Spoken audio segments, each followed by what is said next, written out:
오늘 하나님의 말씀은 야고보서 3장 1절부터 12절까지의 말씀입니다.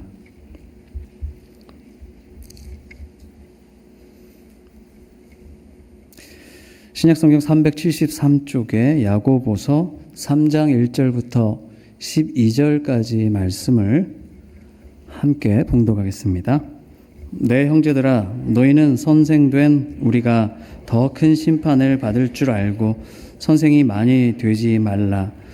우리가 다 실수가 많으니 만일 말에 실수가 없는 자라면 곧 온전한 사람이라 능히 온 몸도 굴레 씌우리라.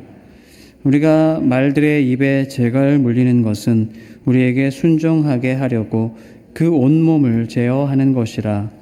또 배를 보라. 그렇게 크고 광풍에 밀려가는 것들을 지극히 작은 키로서 사공의 뜻대로 운행하나니 이와 같이 혀도 작은 지체로 돼 큰 것을 자랑하도다.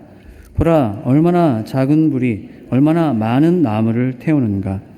혀는 곧 불이요 불의의 세계라. 혀는 우리 지체 중에서 온몸을 더럽히고 삶의 수레바퀴를 불사르나니 그 사르는 것이 지옥불에서 나느니라. 여러 종류의 짐승과 새와 벌레와 바다의 생물은 다 사람이 길들일 수 있고 길들여 왔거니와 혀는 능히 길들일 사람이 없나니 쉬지 아니하는 악이요 죽이는 독이 가득한 것이라. 이것으로 우리가 주 아버지를 찬송하고 또 이것으로 하나님의 형상대로 지음을 받은 사람을 저주하나니 한 입에서 찬송과 저주가 나오는도다. 내 형제들아, 이것이 마땅하지 아니하니라. 샘이 한 구멍으로 어찌 단물과 쓴물을 내겠느냐. 내 형제들아, 어찌 무화과 나무가 감람 열매를 포도나무가 무화과를 맺겠느냐. 이와 같이 짠물이 단물을 내지 못하느니라. 아멘. 여러분, 인생에는 꼭 해야 될 일이 있고 하지 말아야 될 일이 있습니다. 그런데 꼭 해야 될 일들을 생각해 보면요, 참 힘들고 또 재미없고 지겨운 경우들이 많습니다. 반대로 하지 말아야 할 일들은 힘도 안 들고 또 재밌고 흥미진진합니다. 예를 들어서요, 가족을 부양하는 일, 꼭 해야 할 일이죠. 또 복음을 전하기 위해서 이웃을 섬기고 돕는 일, 힘들지만은 꼭 해야 되는 일입니다. 그렇지만 거기에는 희생도 따르고 지치기도 하고 힘이 듭니다. 반대로요, 놀기만 좋아하고 허송세월하는 거 하지 말아야 될 일이죠. 또 남을 험담하고 놀리는 거 하지 말아야 될 일입니다. 그런데 또 그런 일들은 힘도 안 들고 참 재미가 있지 않습니까? 여러분, 성숙한 사람과 성숙하지 못한 사람의 차이는 해야 될 일과 하지 말아야 될 일을 잘 분별하는 데에 있는 것 같습니다.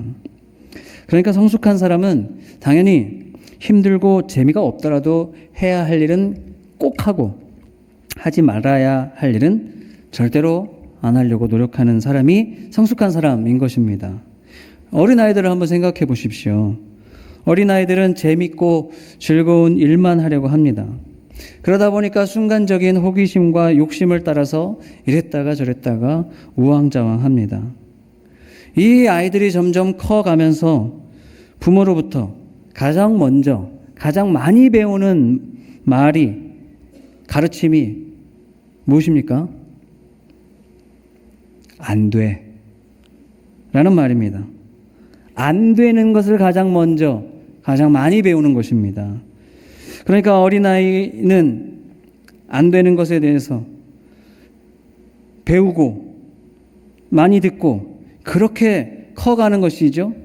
그러니까 커가면서 절제를 배우는 것입니다. 절제를 통해서 안 되는 것을 배움으로써 성숙하는 것이고, 그리고 또 크면 커갈수록 더 많이 절제하게 되는 것입니다. 우리는 그것을 어른이라고 말하지 않습니까? 그렇게 어른이 돼가면서 재미없는 일도 기꺼이 할 수 있는 힘이 생기기 시작합니다. 지겹고 또 수고스러운 일도 거기에 의미를 부여하고 또 보람을 찾기도 합니다. 또 아무리 흥미진진하고 재미난 일이 눈앞에 있어도 그게 하지 않아야 될 일이라면 절제하고 분발하여서 하지 않게 되는 겁니다. 그렇게 어른이 된다는 것, 다른 말로 우리는 그것을 성숙이라고 부르지 않습니까? 그런데 여러분, 신앙생활에서도 마찬가지입니다. 믿음이 성숙한다는 것은 어떤 의미일까요? 믿음이 자라간다는 것은 어떤 것일까요? 여러분, 우리는 이제 예수님의 제자가 된 사람들로서, 주님의 제자로서 성숙해 갈수록 해야 할 일과 하지 말아야 할 일을 잘 분별하게 되어야 하는 것입니다. 믿음이 어릴 때는 질서가 없어서 우왕좌왕했어도 이제 믿음이 점점 커가면서는 절제도 배우고 인내도 배우면서 그리고 선한 일에 옳은 일에 땀을 흘릴 줄 알게 되는 겁니다. 그래서 꼭 재미있는 일, 흥미있는 일만 해서 재미있는 것이 아니라 꼭 해야 할 일을 하면서 거기에 즐거움을 느끼고 찾는 사람이 성숙한 사람인 것입니다. 성숙한 신앙인 겁니다. 야고보서는요, 성숙한 신앙, 온전한 삶에 대해서 가르쳐주는 책입니다. 이 야고보서에서 여러분, 성숙한 믿음은 무엇으로 증명된다고 가르쳐줍니까? 믿음의 성숙함이 무엇으로 증명됩니까? 지난 본문 말씀에서 믿음은 행함으로 증명된다고 말씀했습니다. 믿음은 반드시 행함을 동반합니다. 여러분, 그러니까요, 믿음이 큰가 작은가, 내 신앙은 어린 신앙인가 성숙한 신앙인가를 판단하는 척도는 무엇이겠습니까? 내 믿음이 큰가 작은가, 그 척도는 내 삶이 얼마만큼 변화되었는가 하는 것입니다. 변하고 또 믿음대로 행동한 그만큼이 성장한 만큼인 것입니다. 믿음 안에서 꼭 해야 할 일을 힘들지만 하고, 하지 않아야 할 일은 하고 싶지만 절제할 수 있는 사람이 믿음에 있어서 진짜 어른이라고 말할 수 있는 것입니다. 그래서 야고보서 1장에서는 이런 성숙한 믿음이 인생에 부닥치는 많은 시련들과 유혹을 이기고 마침내 승리한다는 것을 말씀하고 있습니다. 그리고 2장은 그 믿음이 살아있다면 반드시 삶에서 행함을 통해 증명된다고 말씀합니다. 여러분, 그러면 우리는 무엇을 행하고 또 어떻게 행해야 될까요? 우리의 모든 행함은 먼저는 내 생각으로부터 시작되고, 그리고 그 생각이 가장 먼저 표현되는 것은 언어입니다. 결국 우리의 말이 우리의 모든 행동의 시작인 것입니다. 그래서 야고보서 3장은요, 말과 지혜에 대해서 가르쳐 주는 말씀입니다. 그리고 오늘 우리가 읽었던 본문은 그 중에서도 성숙한 성도의 언어 생활에 대해서 가르쳐 주는 말씀인 겁니다. 야고보서 1장에도 이 말에 대한 교훈이 있었습니다. 야고보서 1장에서는요, 그 말에 대한 교훈의 핵심은 일단 말을 적게 하라는 겁니다. 말을 적게 하고 대신 행동을 많이 하라는 겁니다. 여러분, 행함이 없는 사람일수록, 행동하지 않는 사람일수록 보면은 말이 앞서요. 말만 앞섭니다. 그리고 보면 또 행동하지 않는 사람은 생각이 늘 불순해요. 그런 경우가 많습니다. 반면에 정말 내가 말하기 전에 행동을 먼저 하는 사람은요, 행동하고 있으니까 그만큼 말할 시간이 없습니다. 말할 시간이 없으니까 그만큼 말 실수도 적은 것입니다. 여러분, 그런데 다 잘 아시겠지만 정말로 다 다루기 힘든 게 우리 혀거든요. 혀? 이 혀. 오늘 본문은 바로 이 점을 더욱 강조하면서 우리에게 엄중한 말씀을 경고하고 있는 겁니다. 이 혀가 가진 능력과 그 파괴력이 얼마나 큰 것인가를 말씀하면서 이 말이라고 하는 것은 그냥 조심해야 될 정도가 아니라 우리의 구원과 영생의 문제를 걸고 사수해야 되는 문제임을 오늘 본문은 강하게 말씀하고 있는 겁니다. 그러니까 결국은요, 이 성숙한 믿음이라고 하는 것은 내 혀를 통제하는 성숙한 언어 생활에 있다는 것이 바로 오늘 우리가 읽은 본문 말씀의 핵심인 것입니다.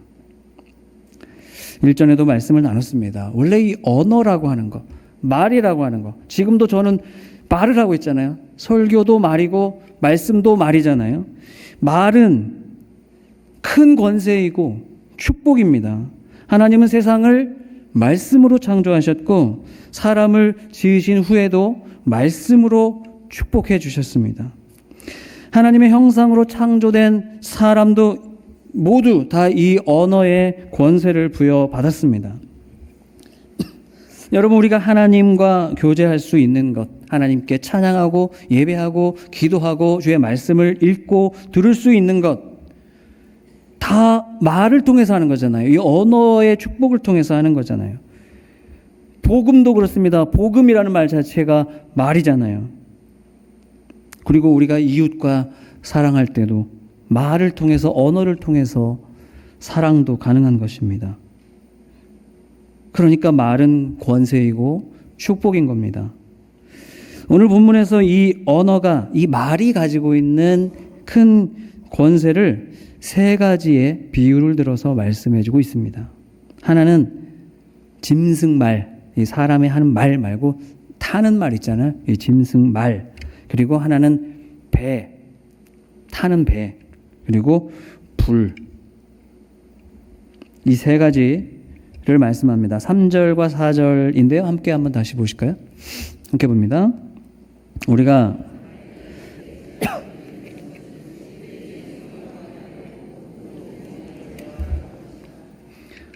또 배를 보라. 그렇게 크고 광풍에 밀려가는 것들을 지극히 작은 키로서 사공의 뜻대로 운행하나니. 아멘. 말은요, 아주 유익한 동물입니다. 말이라고 하는 것은 부의 상징입니다. 옛날에도 그랬고 지금도 그래요. 말 키우시는 분 계세요? 말은 이동과 운송에 있어서 매우 중요한 수단이고 특히 전쟁에서 말은 강력한 무기가 됩니다. 배도 비슷한데요. 배는 말보다 훨씬 더 크고 또 훨씬 더 값비싼 물건이죠. 그리고 배도 역시 운송에도 쓰이고 또 전쟁에도 쓰이는 아주 중요한 매체입니다. 이 말이나 배는 그렇게 사람에게 굉장한 유익을 주고 반드시 필요한 것입니다. 여러분, 그런데 이런 유익을 우리가 그냥 얻을 수 있습니까? 여러분, 말은 원래 야생에 살던 동물이잖아요. 야생 말을 길들이지도 않고 타려고 하면 어떻게 됩니까? 오히려 사람이 크게 다칠 수 있는 겁니다. 배도요, 사공이 운전하고 싶은 대로 조종을 못하면, 그리고 그냥 그 물에 둥둥 떠다니는 수준이라면 그건 나무 조각이 물에 떠 있는 거나 다름이 없는 것이죠. 말이든 배든 원하는 대로 그것을 통제할 수 있어야 진정으로 유익이 있고 가치가 있는 것입니다. 그래서 말에게는 재갈을 물리고 배에는 키를 달아서 원하는 대로 그것을 통제하고 조종하는 것입니다. 그런데 사람의 이 말, 사람의 언어도 이와 똑같다는 것입니다. 언어는 권세이고 축복입니다. 그러나 이 입으로 나오는 말을, 그리고 내 혀를 통제하지 못하면 아무 유익이 없는 겁니다. 오히려 유익이 없는 정도가 아니라 엄청난 해악을, 이 말이, 이 혀가 그 해악을 끼치게 된다는 겁니다. 그래서 5절 말씀에 보면요, 이 말을 또 불에 비유하고 있는 것이군요. 5절도 한번 보실까요? 함께 봅니다.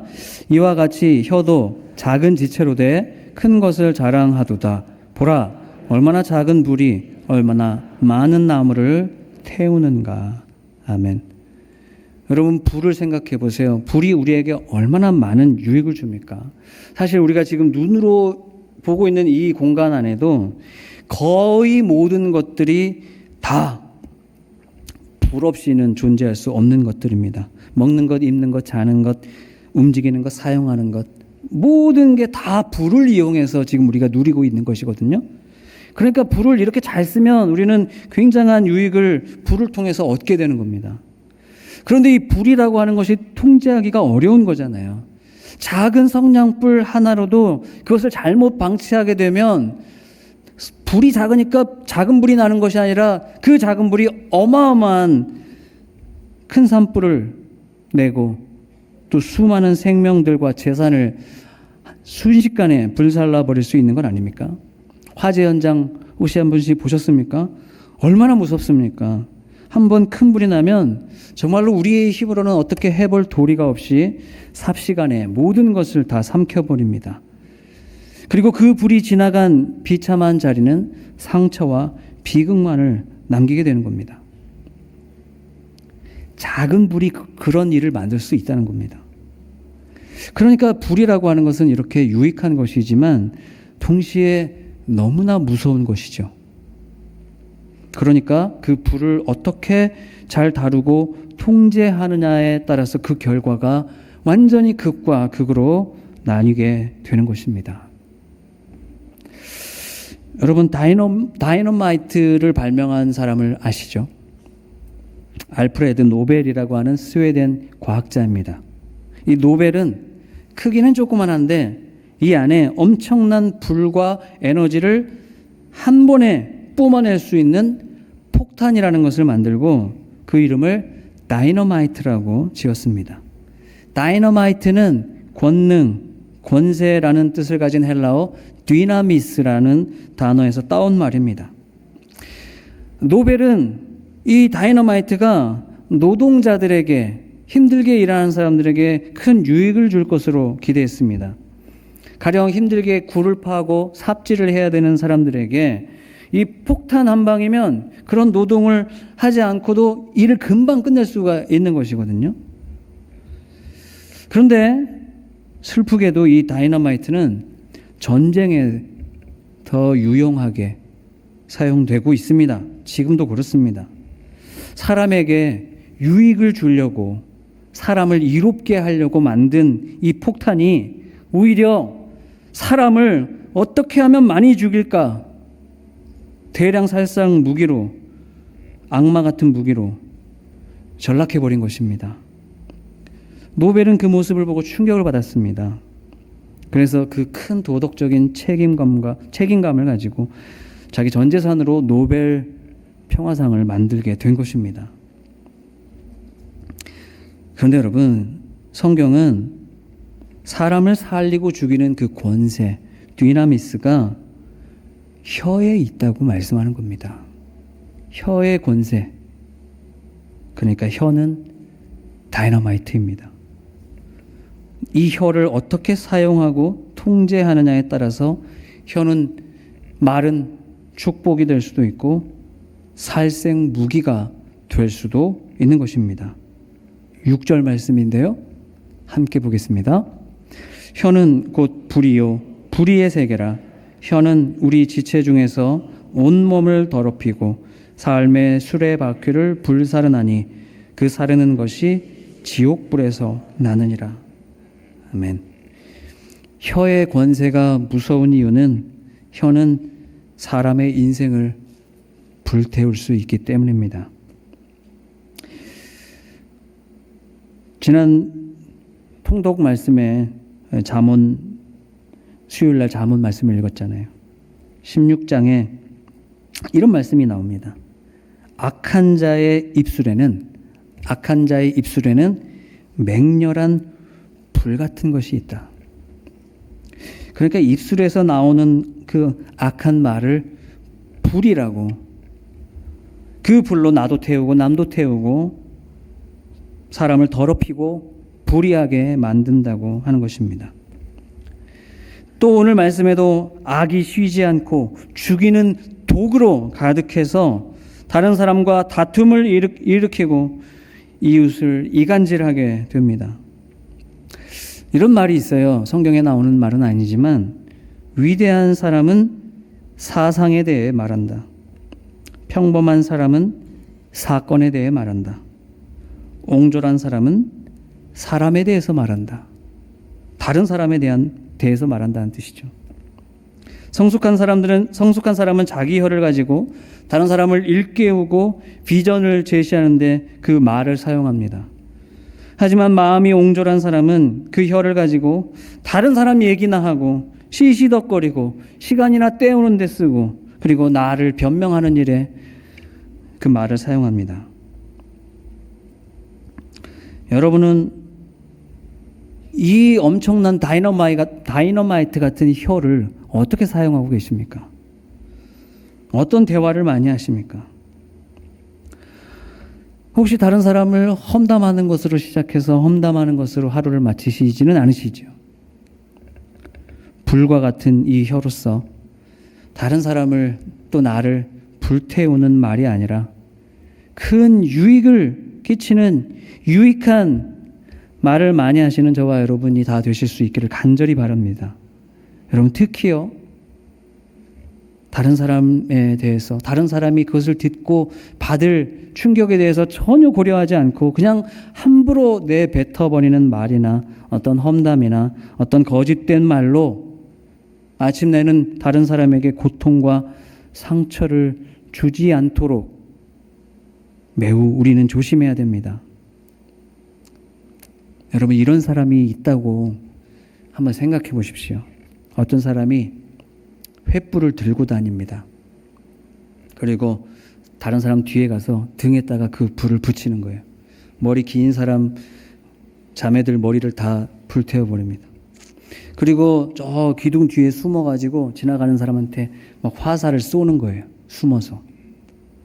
그래가지고 누가 맞았거나 상처가 났거나 누가 죽었어요. 그런 일이 벌어지고 나서 이렇게 말하는 겁니다. 아, 진짜 죽을지는 몰랐지. 좀 피하지 그랬어. 내가 그러려고 그러는 건 아니고 아프라고 그런 게 아니라 내 뜻은 그런 게 아니었어. 라고 말하는 사람이 있다면 어떻겠습니까? 그 사람은 미친 사람이죠. 여러분, 그런데 내 말로 그렇게 막 뱉어낸 말로 다른 사람을 상처 주고, 아니 다른 사람이 상처를 받든 말든 신경 쓰지 않고 그냥 막 뱉어내는 그런 다른 사람을 상처 주는 그런 사람이 미친 사람인 겁니다. 제 말이 아니에요. 잠언 26장 18절 19절 말씀인데요. 세 번역이 좀 더 와닿아서 세 번역으로 준비했습니다. 함께 보실까요? 횃불을 던지고 화살을 쏘아서 사람을 죽이는 미친 사람이 있다. 이웃을 속이고서도 농담도 못하냐 하고 말하는 사람이 그와 같다. 아까 말씀드렸잖아요. 횃불을 들고 다른 사람 등에서 불을 지르고 숨어서 화살을 쏘아 죽이는 그 사람이 누구냐면 이웃을 희롱하고 이웃에게 상처 주고 농담도 못하냐? 라고 말하는 사람이라는 거예요. 자기 혀를 통제하지 않는 사람은 횃불과 화살을 늘 들고 누구를 쏘아 죽일까 준비하는 사람이라는 겁니다. 그러니까요, 오늘 저와 여러분이 아니란 생각으로 내 말과 혀를 방치하고 혹시 내 말로 교회 안의 지체들과 다른 사람을 상처 주고 있지는 않은지, 우리가 성경이 말씀하는 그런 미친 사람은 아닌지 심각한 마음으로 성찰해 보아야 되지 않겠습니까? 우리의 믿음은 행함으로 드러나야 됩니다. 그리고 그 행함은 구체적으로 내 혀를 제어하는 것부터 시작해야 된다는 것이 오늘 야고보서의 말씀입니다. 여러분, 내 혀, 내 말을 통제하지 않고 어떤 좋은 행함을 우리가 기대할 수가 있을까요? 여전히 남을 상처 주는 말, 남을 괴롭게 하는 말, 남이 어떻게 듣든지 말든지 그냥 내가 하고 싶은 말을 하면서 내 혀가 그냥 날뛰도록 내버려 두면서 어떻게 내 믿음이 진실한 믿음이라고 장담할 수 있겠습니까? 하나님을 믿는 사람은 우리 입술로 주 아버지를 찬송하고 예배하죠. 그런데 그 같은 입술로 이웃을 비방하고 저주한다면 오늘 성경 말씀은 그것이 하나님을 비방하고 저주하는 것이라고 말씀합니다. 왜냐하면 그 이웃은 하나님의 형상대로 창조된 사람이기 때문입니다. 하나님을 찬송하던 혀가 다시 하나님을 비방하고 저주할 수 있습니까? 내 한 입에서 찬송도 나오고 저주도 나오고 그것이 자연스러운 일일까요? 그러면 안 되는 것입니다. 그럴 수 없는 것입니다. 있을 수도 있어서도 안 되는, 있을 수도 없고 있어서도 안 되는 일입니다. 11절 12절 말씀이 그것을 말씀하는데요. 함께 다시 보겠습니다. 샘이 한 구멍으로 어찌 단물과 쓴물을 내겠느냐. 내 형제들아 어찌 무화과 나무가 감람 열매를 포도나무가 무화과를 맺겠느냐. 이와 같이 짠물이 단물을 내지 못하느니라. 샘에서 물을 붓는데 거기 썩은 물이 건져 올려졌다면 그 물이 썩은 것이 아니라 그 샘이 썩은 것입니다. 나무에서 무화과 열매를 땄다면 그 나무는 틀림없이 무화과 나무이고 포도를 땄다면 포도나무인 것입니다. 사람의 입술에서 저주가 나오고 거짓과 속임수가 나오고 정죄하고 죽이는 말이 나오는데도 그래도 나는 교회 가서 찬양도 잘하고 찬송도 잘 부르니까 그러니까 내 입술은 하나님을 찬송하는 입술이라고 말할 수가 있는 것입니까? 믿음의 사람에게서 이런 일은 불가능한 것입니다. 과연 그 믿음이 진짜 믿음인 적이 있었던 것인가? 부터 근본적으로 점검해야 될 문제라는 것입니다. 혀는 자신의 온몸을 더럽히고 불의하게 만듭니다. 예수님도 말씀하셨습니다. 사람의 입으로 들어가는 것이 더러운 것이 아니라 사람을 더럽게 하는 것은 입에서 나오는 것. 그 입에서 나오는 것이 나도 더럽게 하고 남도 더럽게 만든다고 말씀하신 것 아닙니까? 마태복음 15장 11절과 18절 말씀인데요. 먼저 11절 함께 봅니다.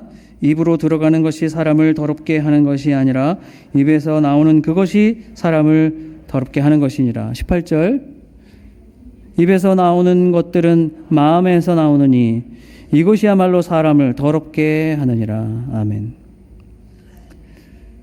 아까 6절 말씀에요. 혀를 통제하지 않아서 그래서 다른 사람의 인생과 그 영혼에 불을 질렀다면 그 불은 지옥에서 나온 지옥불이라고 말씀하십니다. 믿는 우리가 하나님을 찬송하는 우리 입술이 지옥불로 이웃을 죽게 만든다면 그러면 그 사람은 대체 어디 속한 사람입니까? 여러분 그러니까요. 내가 내 말로 내 이웃을 죽이는 것을 앞으로 이제 진짜 말 조심해야 되겠다 하는 문제 정도가 아닌 겁니다. 그런 수준의 문제가 아니에요.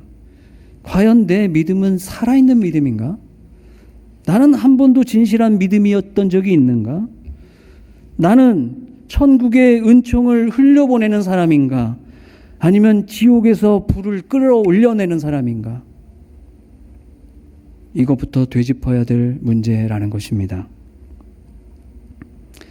사랑하는 여러분, 믿음은 행함을 동반합니다. 그리고 그 행함의 첫 과제는 내 혀를 통제하는 일입니다. 저와 여러분은 평생 자기 혀를 통제해 가실 수 있기를 바랍니다. 우리는 어떻게 해서든지 말에 실수가 없도록 조심해야 됩니다. 불평을 없애고 남을 험담하는 것을 멈춰야 됩니다. 다툼을 피하고 분을 내지 않도록 조심해야 됩니다. 거짓말을 하지 않아야 됩니다. 남을 깎아내리거나 함부로 정죄하거나 판단하지 않아야 됩니다. 그러면 여러분 아예 그냥 말을 적게 하면 가장 좋겠죠. 말을 안 하는 게 가장 좋습니다. 그런데 그게 쉽지 않은 일이죠. 그리고 지겨운 일이 될 수도 있고 흥미없는 일이 될 수도 있습니다. 그러나 힘들고 지겹고 어렵고 흥미없는 일일지라도 꼭 해야 할 일이라면 하고, 그리고 거기에서 기쁨을 찾는 것이 성숙한 신앙인의 태도가 아니겠습니까?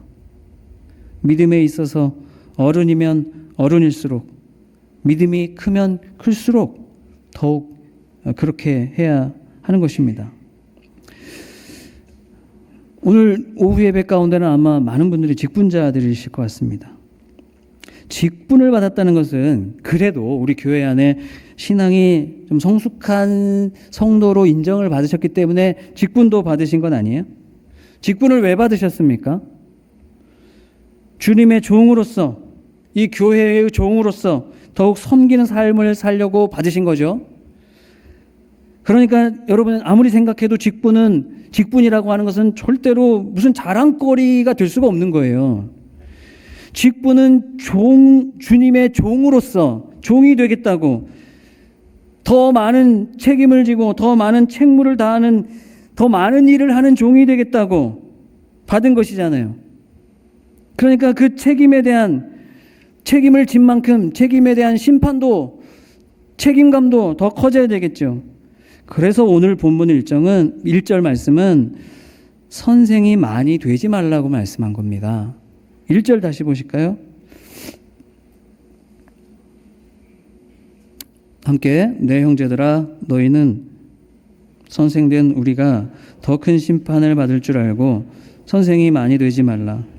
왜 선생이 많이 되지 말라고 권면했을까요? 왜냐하면 성도들이 선생 되기를 좋아했기 때문입니다. 당시 성도들이 자기 경험과 자기 지식으로 말을 많이 하고 가르치려고 하기를 좋아하는 사람들이 많았던 겁니다. 그러니까 교회 안에서 그런 지위, 그런 자기 자랑, 자기 명예로 이 선생이라고 하는 직분을 생각했던 겁니다. 그걸 주의하라고 하신 말씀이거든요. 직분을 받는다는 건 주님의 종이 되겠다는 거잖아요. 종이라고 하는 것은 종이라는 신분을 생각해 보십시오. 노예, 머슴을 생각해 보십시오. 종은 그 신분 자체가 말이 없고 행동을 먼저 하는 사람이 되어야 되지 않습니까? 말은 주인이 하는 것이잖아요. 종이 막 말합니까? 종은 행동하죠. 그러니까 오늘 본문의 맥락에서 선생이 되지 말라는 말은 무슨 교회 학교 선생이 되지 말라거나 교회에서 직분을 받지 말라거나 봉사를 하지 말라거나 하는 뜻이 아닙니다. 교회에서 주인 노릇 하려고 하지 말고, 내 말이 옳다고 주장하려고 하지 말고 함부로 자기 말을 많이 하지 말라는 것입니다. 교회에서 직분과 큰 직책을 가진 사람일수록 그런 위치에 있으면 자기 고집도 자기 주장도 더 많아지게 되고요. 그만큼 말실수할 수 있는 위험도 더 커질 수밖에 없는 것입니다. 그래서요, 그 위대한 지도자인 다윗도 보십시오. 한 나라의 왕이고 존경받는 대왕이지만 그 다윗도 말실수를 하지 않기 위해서 시편 141편 3절에 이렇게 찬양하거든요. 함께 보실까요? 여호와여 내 입에 파수꾼을 세우시고 내 입술에 문을 지키소서. 아멘. 지도자일수록, 그리고 저와 여러분 다 직분 받으신 분들, 그 직분에 마땅한 더 큰 책임감으로 우리는 더 내 말을 강력하게 제어해야 됩니다. 혀를 통제하지 못하는 사람이 직분을 받는다면 자기도 죽고 남도 죽이고 결국에는 교회도 어렵게 만들게 되는 것입니다. 사랑하는 여러분, 예수님이 다시 오실 때 믿음을 볼 수 있겠느냐 라고 물으셨습니다. 예수님이 다시 오실 때 믿음을 찾겠다는 말씀입니다. 여러분은 믿음을 칭찬받고 싶지 않으세요? 여러분은 올 한 해 더 성숙하는 믿음이 되고 싶지 않으세요?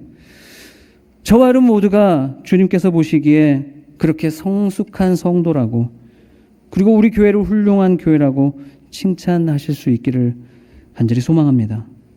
그런데 우리의 믿음이 좋고 성숙한 성도라고 하는 것은 무슨 신앙생활의 연수가 길고 무슨 교회의 큰 직분을 받고 하는 게 아닙니다.